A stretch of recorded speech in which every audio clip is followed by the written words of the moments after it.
Ish fituesi i shtëpisë më të famshme në Shqipëri, Gjesti, vijon të jetë aktiv në rrjetet sociale duke ndarë her pas here momente nga jeta dhe projektet e tij muzikore. Ditën e dielshme, ai ka publikuar një video ku shfaqet në studio muzikore duke punuar mbi një projekt të ri.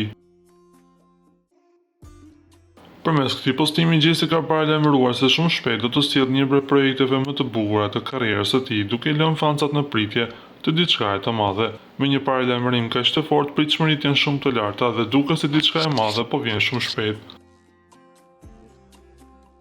Nga ana tjetër, kënga e Gjestit e publikuar vetëm pak javë më parë, e titulluar Veshu ndrequ, ka marrë plot 8.4 milion klikime deri më tani, duke u kthyer në top hitet e këtij sezoni veror. Nga ana tjetër, na duhet të rikujtojmë se lidhja e tij me Egli Takon u përfol shumë në mediat roz përgjatë kohës që ishin brenda shtëpisë së famshme, por edhe tani që kanë dalë, ata e kanë lënë fancat në mëdyshe, përderisa nuk kanë dalë ende në një reagim të dy zyrtar.